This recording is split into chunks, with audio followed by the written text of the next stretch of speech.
دعا مسلمان میں عقیدہ توحید پختہ کرتی ہے، اور دعا اس دولت کا نام ہے جو صرف مومن کے پاس ہے، کافر کے پاس نہیں۔ نبی پاک علیہ السلام نے فرمایا الدعاء صلاح المومن، دعا مومن کا ہتھیار ہے، کافر کے پاس یہ ہتھیار نہیں ہے۔ مومن جب اپنے مالک کے حضور دعا مانگتا ہے نا، دنیا میں آپ کسی سے زیادہ مانگے تو وہ ناراض ہو جاتا ہے، وہ کہتا ہے بھائی تو نے تو کام بنا لیا ہے، کل بھی دیا تھا، پرسوں بھی دیا تھا، روز روز تجھے کون دے؟ میرے نبی پاک علیہ السلام نے فرمایا جو اپنے رب سے زیادہ مانگتا ہے رب اس سے زیادہ راضی ہوتا ہے، زیادہ راضی ہوتا ہے۔ اب دعا مخصوص اوقات نہیں دعا کے، فرمایا اذا دعان، جب بھی دعا مانگو گے تمہارا رب تمہاری دعا کو، جب بھی دعا تو دعا کرتے رہنا چاہیے، ہر وقت دعا میں بندہ شامل رہے، اللہ کے ذکر میں شامل۔ یہ جو قرآن مجید نے کہا نا یا ایھا الذین آمنوا اذکروا اللہ ذکرا کثیرا، اے ایمان والو اپنے رب کا ذکر کثرت سے کرو، وسبحوہ بکرۃ واصیلا، اور صبح و شام اسی کی پاکی بیان کرو۔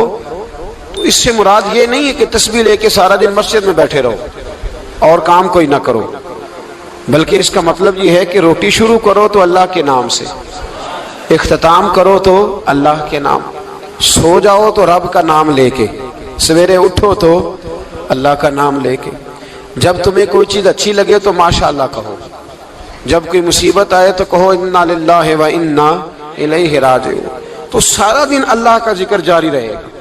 نبی پاک صلی اللہ علیہ وسلم نے مسلمان کو ایک دوسرے سے ملنے کا طریقہ بتایا۔ مصیبت آئے تو کیا کہنا ہے؟ صرف فوت کی پہ نہیں کہنا، اس کی وضاحت کر دو۔ کوئی بھی الذین اذا اصابتہم مصیبہ، جب بھی کوئی مصیبت آئے، اللہ کے بندے کہتے ہیں ہم اللہ کی طرف سے آئے ہیں اور اللہ کی طرف ہی ہم نے لوٹ جانا۔ تو میرے عزیز ہر وقت اللہ کا ذکر جاری رہے گا، ہر وقت زبان پہ رب کریم کا۔ دیکھیں نا نبی پاک علیہ السلام نے ہمیں ملاقات کا طریقہ بتایا۔ ایک صحابی آئے تو انہوں نے آ کے کہا السلام علیکم، نبی پاک علیہ السلام نے فرمایا رب تعالیٰ نے اسے 10 نیکیاں عطا فرمائی ہیں۔ دوسرے آئے تو انہوں نے کہا السلام علیکم ورحمۃ اللہ، تو محبوب فرمانے لگے، امام بہقی نے اس کو لکھا ہے، محبوب فرمانے لگے رب کریم نے اسے 20 نیکیاں عطا فرمائی۔ ایک اور آئے، عرض کیا السلام علیکم ورحمۃ اللہ وبرکاتہ، محبوب فرمانے لگے اللہ نے اسے 30 نیکیاں عطا فرمائی۔ اچھا اس کا مطلب کیا ہے؟ السلام علیکم، تم پر سلامتی ہو، سادہ ترجمہ یہ ہے کہ تم سلامت رہو، تم سلامت رہو، ورحمۃ اللہ وبرکاتہ، تم پر اللہ کی رحمت بھی ہو اور اس کی برکتیں بھی ہو۔ وہ کیا کہتا ہے؟ وہ کہتا ہے وعلیکم السلام، تم پر بھی سلامتی ہو، ورحمۃ اللہ وبرکاتہ، اللہ کی رحمت ہو اور اس کی۔ یہ جو مسنون دعائیں ہیں نا جو حضور نے ہمیں دعائیں سکھائی ہر موقع پہ، ان کا کمال دیکھیے۔ اب ایک مسلمان نے آتے کہا السلام علیکم، اس کا مطلب کیا ہے؟ تم پر۔ اب وہ جھگڑا کرے گا اسے مارے گا، اس کا مال چھینے گا؟ اس نے تو آتے ہی کہا تم پر سلامتی ہو۔ تو جو سلامتی کی دعا دینے والے ہیں وہ جیب تھوڑی کاٹیں گے، وہ غبن تھوڑی کریں گے، ڈاکہ تھوڑا ڈالیں گے۔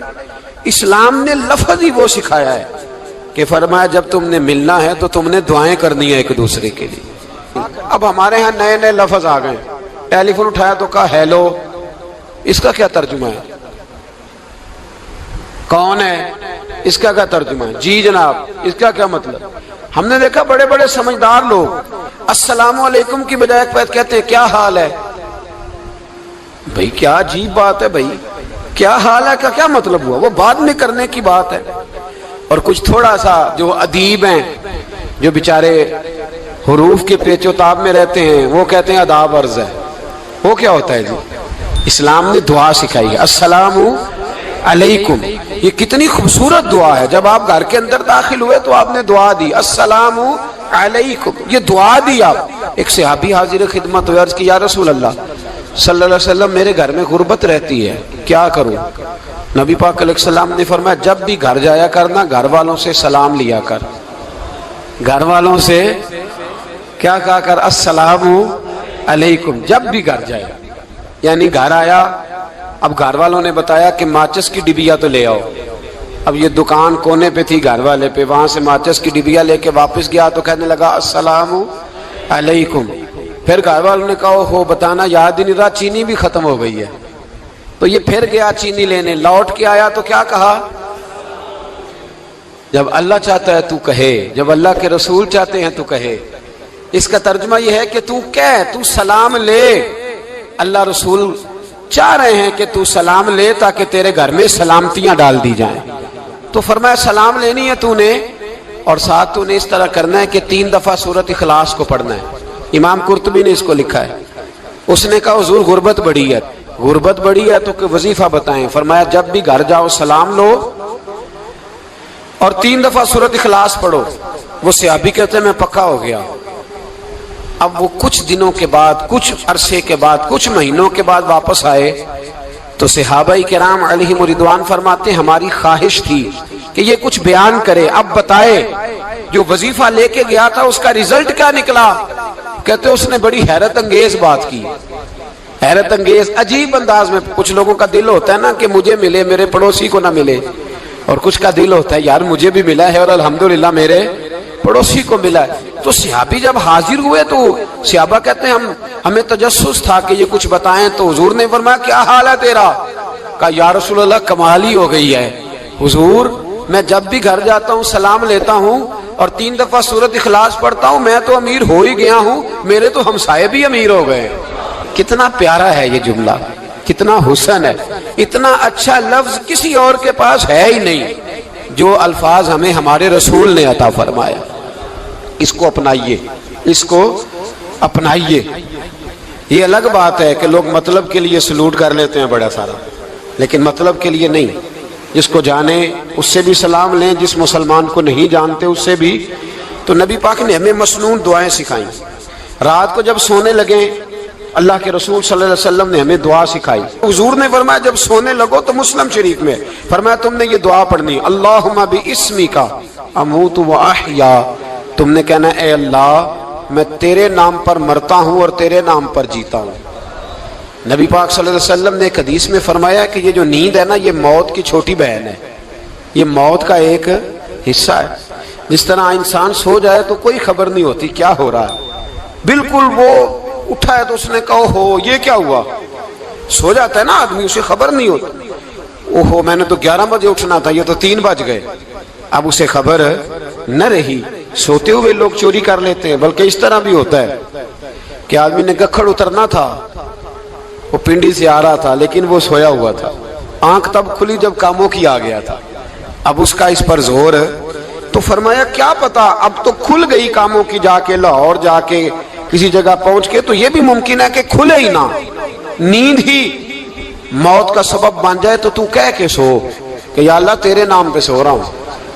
اللہ کس نام پہ سو رہا ہوں یار. اگر ہم ان دعاؤں کا حسن سمجھے مت, اللہم باسمک اموت و احیا, یا اللہ میں تیرے نام پہ سوتا ہوں اور تیرے نام پر اٹھتا ہوں. گویا کہہ رہا یا اللہ میری نیند بھی تیرے فضل سے ہی ہے, اور اگر آنکھ کھل جائے تو وہ بھی تیرے فضل سے ہی ہے. کتنا اعلیٰ نبی پاک علیہ السلام نے انداز سکھایا. اور پھر بخاری شریف میں حدیث موجود ہے, فرمایا جب اٹھو تو کہو الحمدللہ الذی احیانا احیانا بعد ما اماتنا والیہ النشور.